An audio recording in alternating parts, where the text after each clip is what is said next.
Bueno, hace algunos días la Fundación Sol lanzó una campaña ciudadana con el objetivo de recaudar fondos que permitan mantener la independencia de la institución, que realiza diversos estudios sobre los bajos salarios, el endeudamiento y las brechas en el mundo laboral. Incluso su último estudio reveló que menos de 251.000 pesos ganaría la mitad de los trabajadores del país.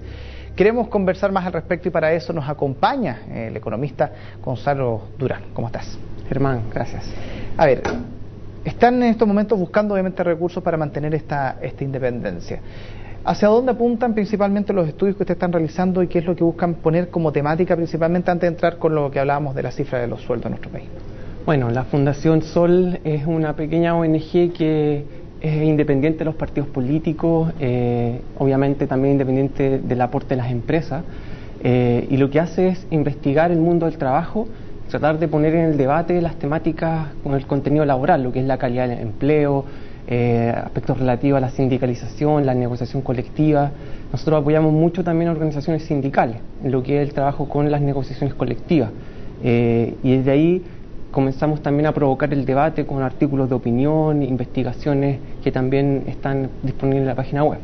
Ahora, bueno, hemos tenido varias veces la oportunidad de conversar acá en CNN Chile sobre los distintos temas, y hay algo que se ha repetido constantemente, que es la calidad de los empleos, pero se suma también a un monto que estamos hablando, que el 50% ganaría no más de 251.000 pesos.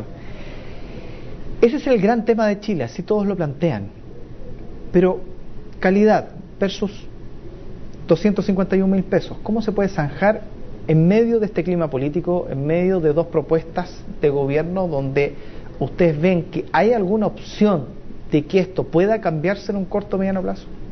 A ver, nosotros vemos la realidad del mundo del trabajo fundamentalmente en lo que es las asimetrías que existen de poder, ¿no es cierto?, entre quienes venden la fuerza de trabajo, que son los trabajadores, y quienes son los dueños del capital, las empresas.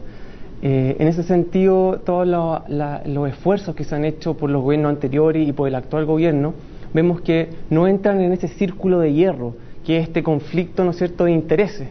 El trabajador quiere ganar más y eso significa inevitablemente que la ganancia de las empresas va a disminuir. Es lo que se llama el conflicto capital-trabajo.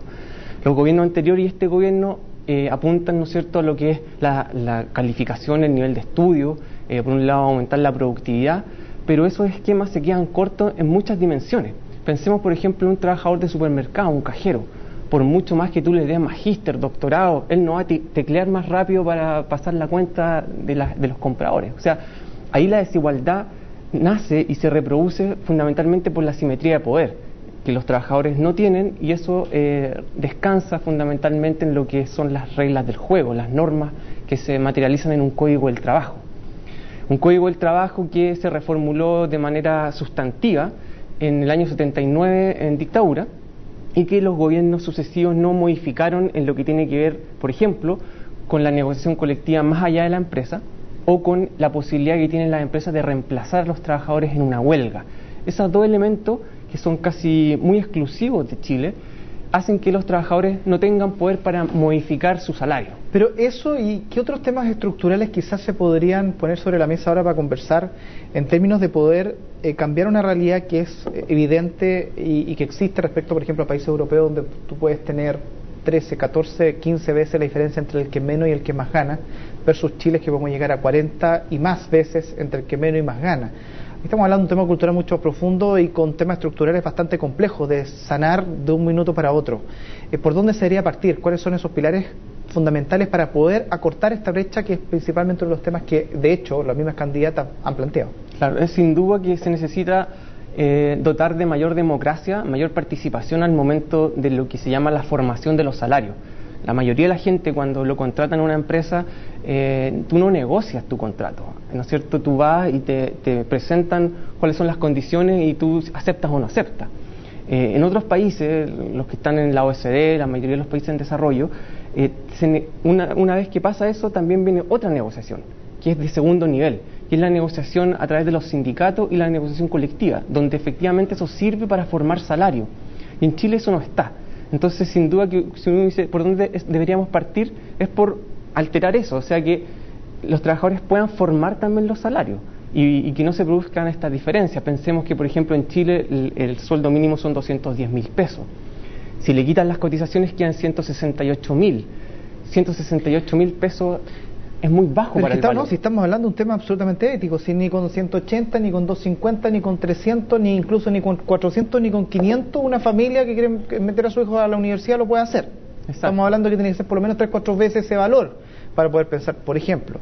Pero cuando justamente se plantea esa temática, cuando vemos que el dueño de una empresa no quiere perder sus utilidades, no quiere ganar menos, y eso es algo que está metido en la mente del empresario chileno en general, ¿es rol del Estado tener que empezar a regular esas cosas? ¿Es rol del Estado tener que subsidiar más o menos para que le puedan subir el sueldo a los trabajadores? ¿O hay un tema netamente de procesos culturales que se están viviendo que vamos a demorarnos en llegar a ese fin último? Claro, efectivamente hay algunas candidaturas que están planteando, por ejemplo, esto de los 300.000 pesos con subsidio del Estado. Por eso, efectivamente, a nosotros no nos parece que eso sea el camino adecuado. O sea, el valor del trabajo te lo da tu relación productiva en una empresa, ¿no es cierto? Sin intervención del Estado. Lo que sí tiene que hacerse cargo el Estado es de poner en el fondo las reglas del juego que hagan que los empresarios no tengan todo el poder para hacer y deshacer, que es lo que actualmente sucede. Entonces, sin duda que si el empresario, nosotros hemos participado en muchas negociaciones colectivas, y en la negociación frente a frente con el empleador, por ejemplo, analizando los estados financieros, suben 5.000% las utilidades, 4 veces las utilidades de un año a otro, y el empresario dice, pero eso no significa que yo a ustedes les voy a dar más, porque esa plata es para mí, es para mí y para los accionistas. Una posición totalmente cultural, y ellos dicen, y el Código del Trabajo, todos tenemos claro que no los favorece, no favorece a los trabajadores. Es un Código del Trabajo que está hecho para favorecer la acumulación y para favorecer a los empresarios.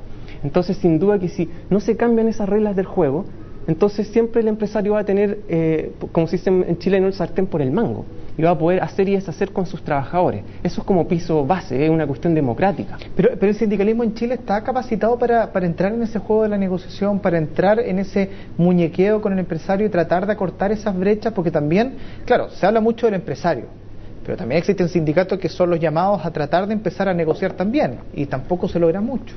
Claro, en Chile tan solo el 8% de los trabajadores negocia con opción de huelga, pero los pueden reemplazar, como habíamos hablado, y cerca del 14,6% está sindicalizado, o sea, es una tasa muy baja. Pensemos que en Austria el 95% negocia colectivamente, casi la totalidad de los trabajadores.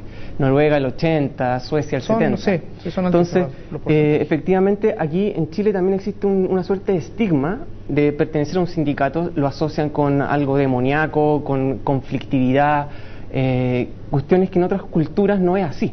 Entonces, ahí también hay una suerte de responsabilidad por parte del mismo empresariado, que muchas veces comete estas prácticas antisindicales, e incluso empresas que están adoptando una suerte de control sutil sobre los trabajadores, en el sentido de generar departamentos de bienestar. Entonces, si a ti se te forma un sindicato, eso es casi un fracaso de la gestión de recursos humanos. ¿Cómo puede ser que en tu empresa se haya formado un sindicato? Eso significa que tú, como gerente de recursos humanos, no hiciste bien la pega. Eso es parte, ¿no es cierto?, de la cultura, desde a donde uno le enseñan en la escuela de administración, en las mismas universidades. O sea, en todo el proceso hay que hacer un cambio estructural.